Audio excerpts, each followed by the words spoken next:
Assalamualaikum warahmatullahi wabarakatuh. Baiklah, kali ini saya ingin mempresentasikan mata kuliah keterampilan berbicara mengenai membaca berita. Saya Afifah Rizka Ramadhani, NIM 2001612 jurusan Pendidikan Bahasa dan Sastra Indonesia, Fakultas Bahasa dan Seni Universitas Negeri Padang. Kali ini kita akan membahas tentang membaca berita.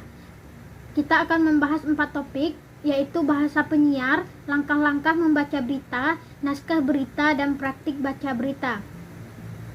Yang pertama, bahasa penyiar. Penyiar secara bahasa artinya orang yang menyiarkan. Istilah penyiar lebih sering digunakan untuk pembawa acara radio. Penyiar adalah seorang kreator. Penyiar memiliki beribu-ribu kreativitas untuk disuguhkan kepada pendengarnya secara spontan maupun terencana. Bahasa adalah sarana utama dalam berkomunikasi. Di dalam berkomunikasi, masyarakat baik secara lisan maupun tertulis. Fungsi bahasa sebagai alat komunikasi dalam kehidupan. Salah satu fungsi bahasa sebagai alat komunikasi penyiar radio. Penyiar radio adalah seorang yang bertugas sebagai penjembatan atau menyampaikan informasi kepada masyarakat luas, baik yang bersifat informatif, seni, dan hiburan.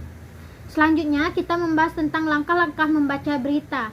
Membaca teks berita tidak sama dengan membaca biasa. Ada beberapa teknik yang perlu diperhatikan dalam membaca teks berita.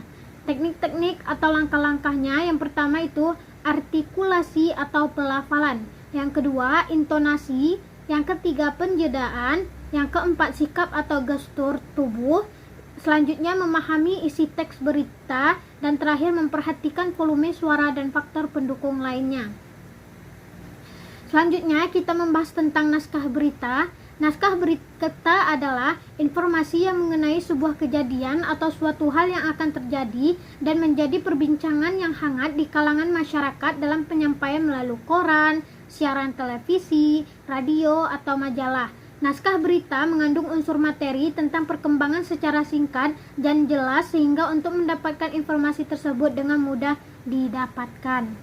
Teknik membaca berita yang bisa dicoba untuk dilatih ketika pembacaan berita. Penggunaan intonasi yang tepat, perhatikan artikulasi, volume suara yang sesuai, irama dalam membaca berita, sikap tubuh yang tegap, tatapan mata sesuai konteks, tetap tenang saat ada kesalahan teknis. Terima kasih, sekian yang bisa saya sampaikan. Assalamualaikum warahmatullahi wabarakatuh.